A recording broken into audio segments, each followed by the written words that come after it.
Il arrive un moment où tout se tait en toi, pas d'un coup, lentement, comme une marée qui se retire grain par grain, laissant la plage nue, étrangement dénudée. Tu continues. Bien sûr que tu continues. Le corps sait comment faire semblant. Il se lève, il travaille, il sourit au bon moment, mais quelque chose s'est retiré de tes gestes. Une présence, un feu. Cette chose qu'on nomme habiter sa vie. Ce n'est pas le chagrin ordinaire, ce n'est pas l'épuisement qu'on soigne en vacances, c'est plus profond, plus sacré.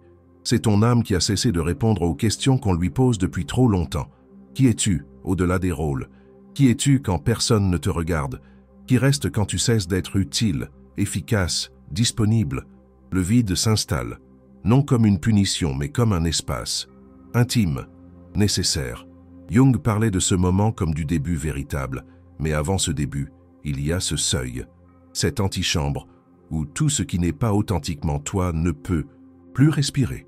Tu ne savais pas que tu portais tant de masques, que tu avais appris tant de danses qui n'étaient là pas les tiennes, l'art d'être celle qu'on attend, l'art de ne jamais déborder, l'art d'être suffisamment visible pour ne pas disparaître, suffisamment discrète pour ne déranger personne. Et maintenant ces couches tombent, comme des peaux mortes, comme des vêtements trop usés. Tu t'effondres, oui, mais pas comme les tours tombent.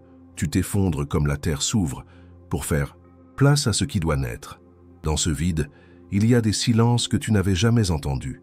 Le souffle de ton propre corps, la mémoire de tes cellules, cette ancienne sagesse nichée dans tes os qui attend depuis si longtemps que tu te taises assez pour l'entendre. N'appelle pas cela dépression, n'appelle pas cela crise. N'essaie pas de remplir ce qui se vide, car ce vide est sacré. Il est la matrice, le ventre obscur où tout recommence. Il y a une confiance à retrouver, pas celle qu'on décide d'avoir, celle qui vient quand on consent à ne plus savoir, à ne plus maîtriser, à ne plus tenir. Tu ne perds pas pied. Tu retrouves ce qui précède les pas. Tu n'es pas égaré. Tu es en initiation. Tu n'es pas absente. Tu es simplement présente à une couche plus profonde de ton existence, là où l'âme respire autrement. Le vide sacré est l'espace où la femme que tu es vraiment peut enfin être entendue. Mais pour l'accueillir, il faut désapprendre. Désapprendre à remplir pour ne pas sentir. Désapprendre à faire pour ne pas être. Il faut oser rester là, au seuil, sans savoir ce qui vient, sans chercher à résoudre, sans vouloir guérir trop vite. Un jour, dans ce silence, quelque chose frémira en toi. Pas une réponse, pas une certitude, mais une présence. Une intelligence du corps qui n'a jamais oublié qui tu es réellement. Ce n'est pas une perte que tu vis, c'est une reprise de territoire, une lente réappropriation de ton espace vital, de ton temps, de tes limites, de ton vide nécessaire. Laisse la vacuité faire son travail. Il n'y a rien à forcer, rien à chercher, juste cette place à tenir, étrangement familière, dans l'immobilité féconde. Tu ne savais pas que ta véritable demeure se trouvait là, dans cet interstice, dans cette brèche, dans ce vide où paradoxalement tu n'as jamais été aussi habité. Il existe une mémoire qui ne s'inscrit pas dans les livres, une mémoire qui vit sous la peau, dans les tissus, dans la façon dont se courbe ton dos certains matins. Une connaissance que personne ne t'a enseignée, mais que tu portes depuis ton premier souffle. Les femmes sauvages n'oublient jamais, même quand la culture les domestique, même quand l'éducation les apprivoise, même quand elles apprennent à sourire poliment aux insultes déguisées en compliments. Cette femme sauvage en toi, Jung l'appelait l'archétype. Mais les femmes qui se réunissaient autour du feu, bien avant les thérapies et les diplômes, l'appelaient simplement la vérité. Tu ne l'as pas perdue. Elle s'est seulement retirée dans une grotte plus profonde, attendant que le monde extérieur fasse moins de bruit. Elle n'oublie jamais le langage du corps. Ce que signifient vraiment ces migraines récurrentes, ces nœuds dans la gorge, ces épaules qui se crispent, ces signaux que tu as appris à ignorer, à contourner, à médicamenter pour pouvoir continuer. Elle n'oublie jamais le lien qui unit toutes choses. Elle sait que la façon dont tu te traites toi-même est la façon dont tu traites la terre. Elle sait que chaque frontière que tu ignores dans ton corps devient une dévastation quelque part dans ton monde.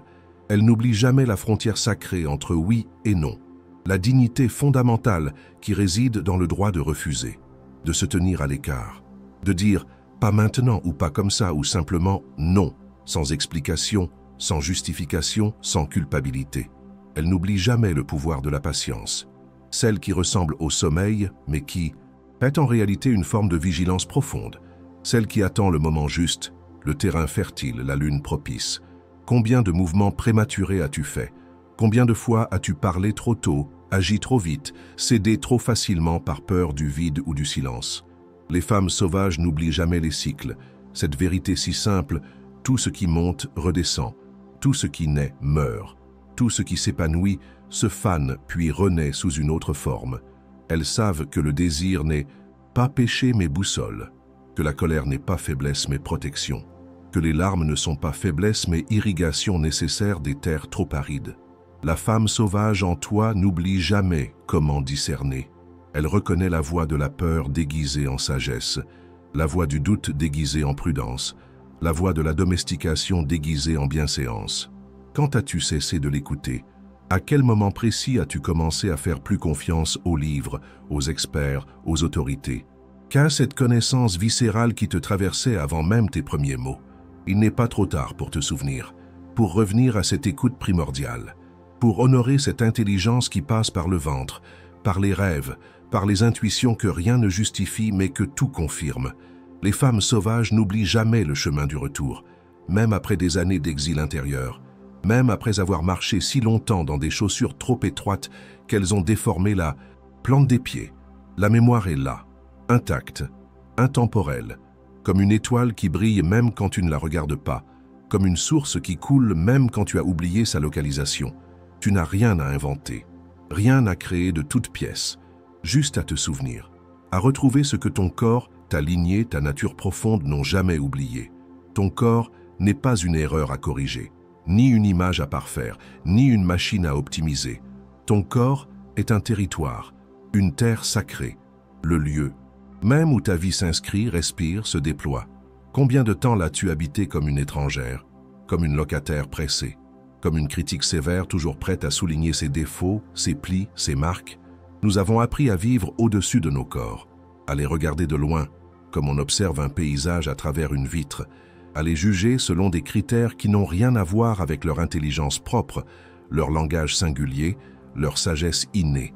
Mais le corps sait, le corps parle. Le corps se souvient de tout.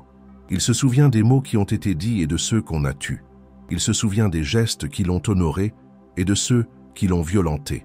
Il se souvient des frontières franchies et de celles qu'on a respectées. Jung parlait du corps comme d'un temple oublié, ce lieu où l'esprit et la matière ne sont pas séparés, où les symboles deviennent chairs, où l'inconscient se manifeste dans le geste, dans le symptôme, dans la posture. Il y a une façon de revenir à ce temple, de le nettoyer des jugements qui l'ont souillé, de restaurer sa dignité première, d'honorer sa parole propre. Quand as-tu cessé d'entendre ce que ton corps te disait? Quand as-tu commencé à l'écouter seulement quand il crie, quand il se brise, quand il t'arrête brutalement dans ta course? La femme moderne vit souvent comme une réfugiée de son propre territoire, exilée de ses sensations, déconnectée de son ventre, séparée de cette terre intime où s'enracinent ses désirs véritables, ses limites nécessaires, ses besoins fondamentaux. Mais chaque sensation est un message, chaque tension une parole, chaque plaisir une orientation.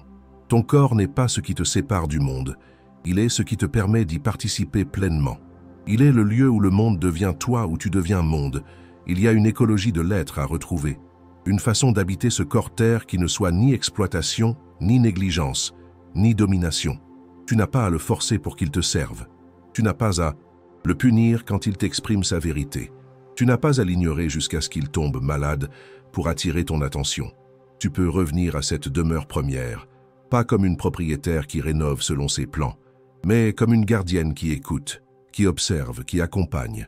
La réconciliation avec le corps est un acte politique autant qu'intime, car dans un monde qui morcelle, qui objective, qui marchandise la chair, habiter pleinement son corps est un acte de résistance, de reconnexion, de révérence.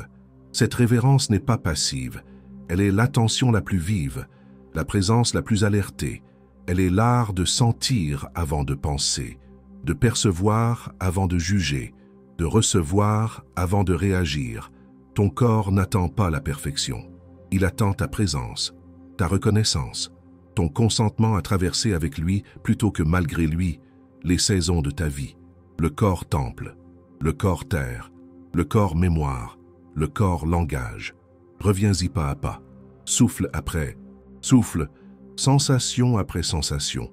C'est là, dans cette chair si longtemps jugée imparfaite, que se trouve le chemin vers la femme sauvage, la femme sage, la femme entière, que tu n'as jamais cessé d'être.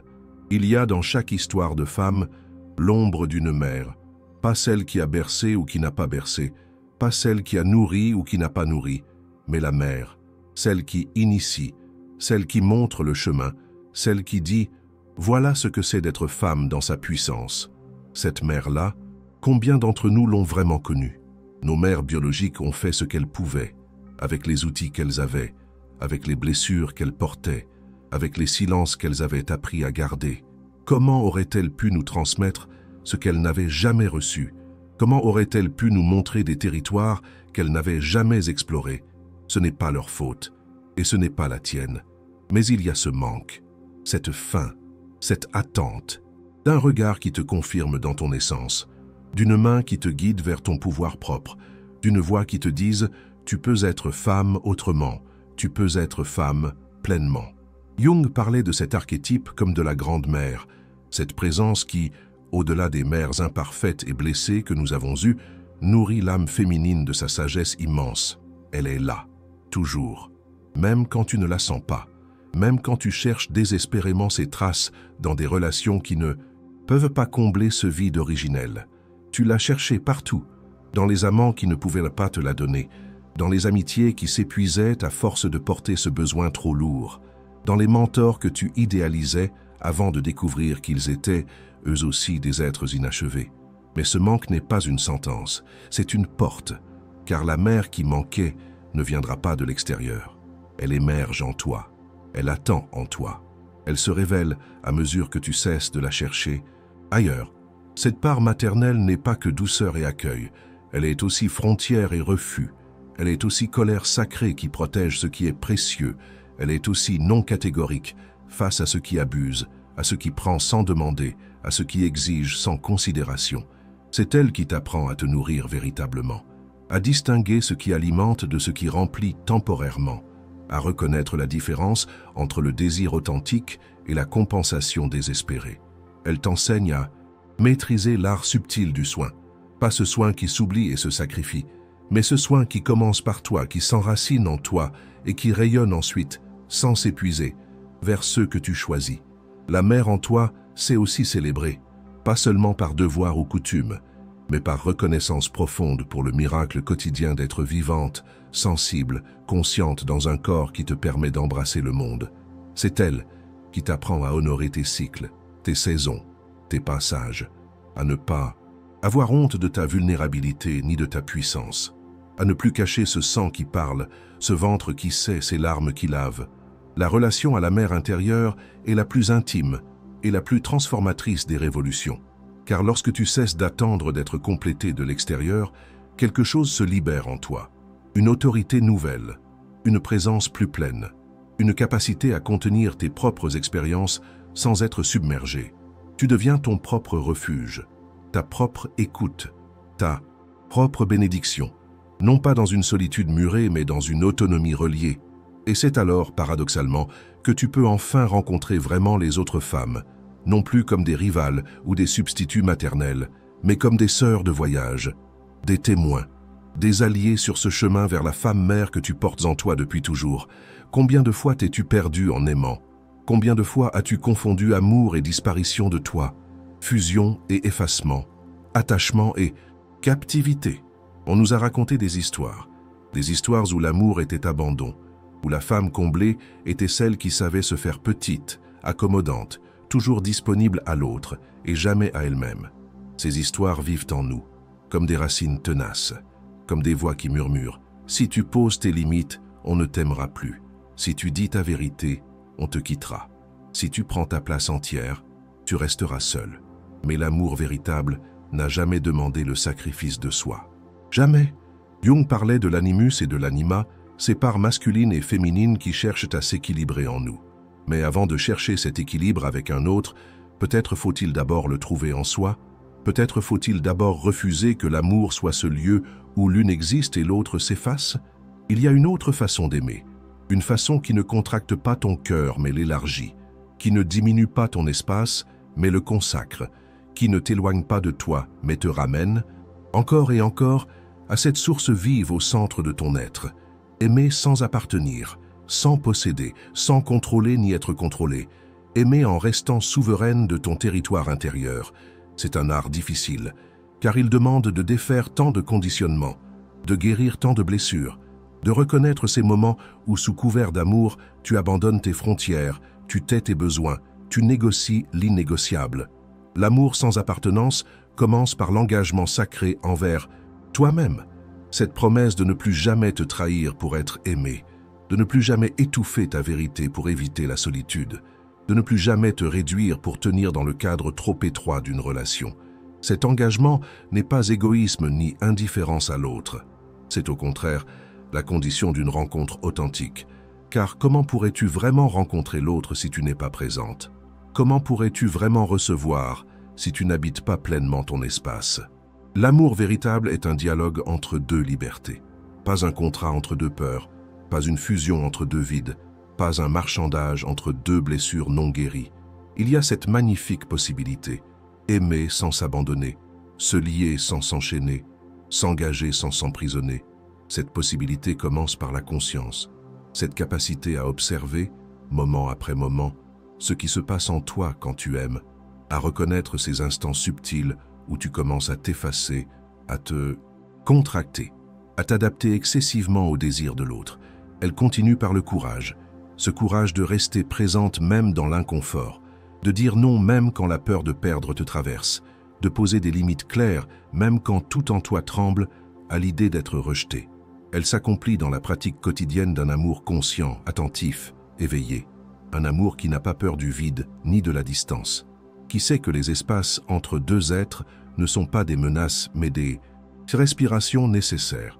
Tu n'as pas à choisir entre t'aimer et aimer l'autre, entre prendre soin de toi et prendre soin de la relation, entre être vrai et être aimé. L'amour mûr, l'amour lucide, l'amour qui libère plutôt que d'enfermer, cet amour-là embrasse ces polarités. Il les tient ensemble dans cette danse subtile où s'approcher et s'éloigner sont les deux mouvements d'un même souffle. Aimer sans se perdre, se donner sans s'abandonner, s'engager sans se renier. C'est peut-être la plus grande aventure qui t'attend, le défi le plus sacré, la guérison la plus profonde dans un monde qui a si longtemps confondu amour et sacrifice, passion et soumission, intimité et invasion. Il y a une guerre à mener, pas contre les autres, pas contre le monde, mais contre tout ce qui, en toi, consent encore à la petitesse, tout ce qui, en toi, a appris à se taire quand il fallait hurler, tout ce qui, en toi, s'est habitué à l'inconfort au point de le confondre avec le confort. Cette guerre est sacrée, intime, quotidienne. Elle se livre dans ces moments où tu sens l'ancien réflexe de te faire petite, de t'excuser d'exister, de demander la permission d'être. Te souviens-tu de la première fois où tu as compris qu'être femme avait un prix? Ce moment où le monde t'a fait sentir que ton corps n'était pas tout à fait à toi, que ta voix n'était pas tout à fait bienvenue, que ton temps n'était pas tout à fait précieux. Te souviens-tu comment, peu à peu, tu as intériorisé ces messages? Comment ils sont devenus ta propre voix intérieure?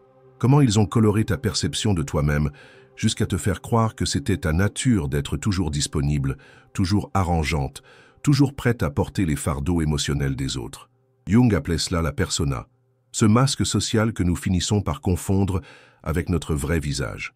Pour les femmes, ce masque porte souvent les traits de la gentillesse obligatoire, du dévouement sans limite, de l'oubli de soi, comme vertu suprême. Revenir à soi n'est pas un acte égoïste, c'est un acte de résistance, de décolonisation intérieure.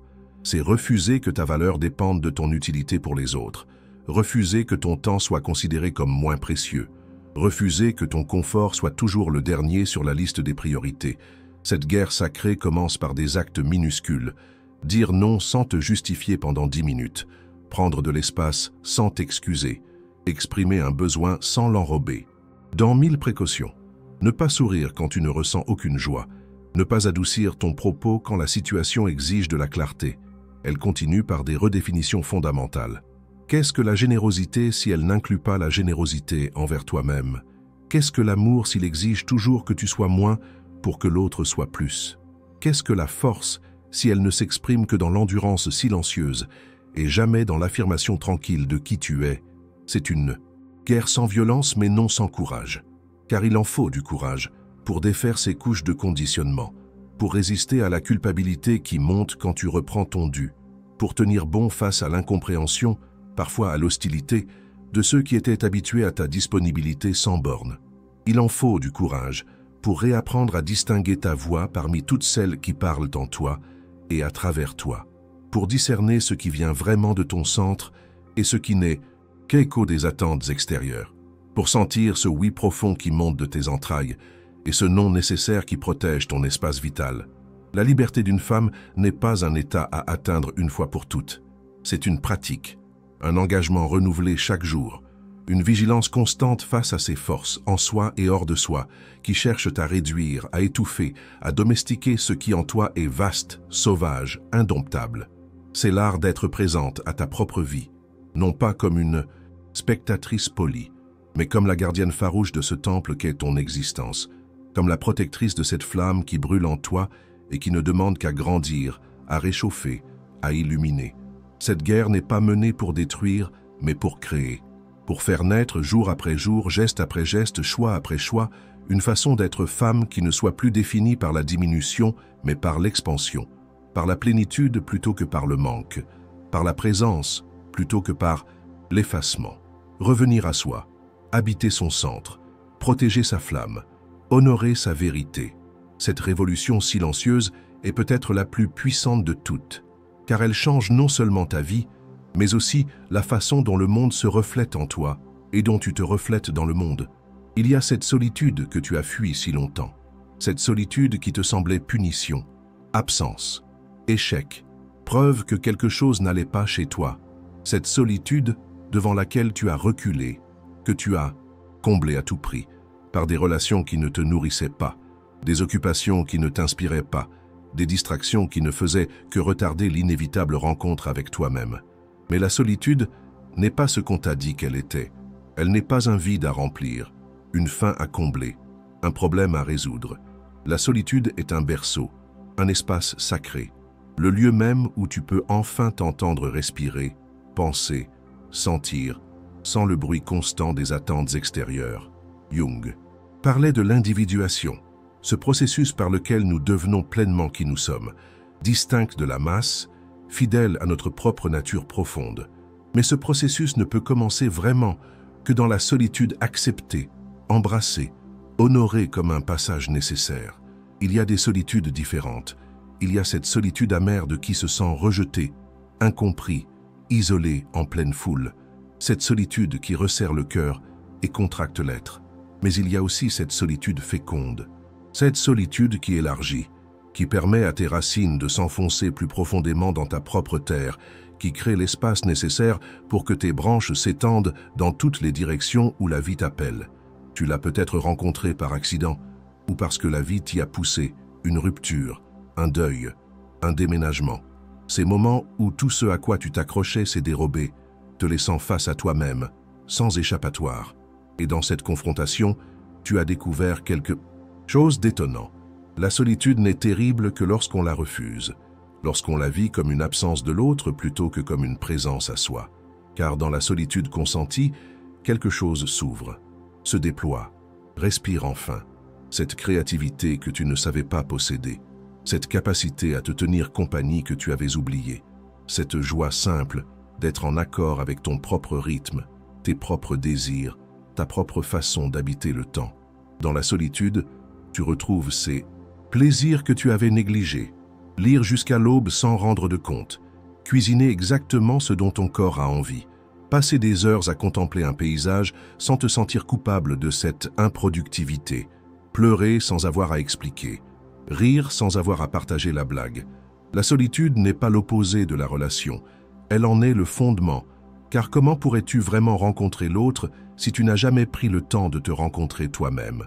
Comment pourrais-tu offrir une présence authentique si tu n'as jamais appris à être pleinement présente à ta propre expérience. Les femmes, particulièrement, ont été élevées dans la peur de cette solitude, comme si être seule était un échec, une honte, un signe que quelque chose manquait en elles. Mais c'est précisément dans ces espaces entre les relations, dans ces temps de retrait volontaire, que la femme sauvage, la femme sage, la femme entière peut enfin émerger. Non pas formée par les attentes et les projections des autres, mais sculptée par sa propre main, selon son propre dessein. La solitude est un berceau où l'on se repose, où l'on revient à soi, où l'on se régénère.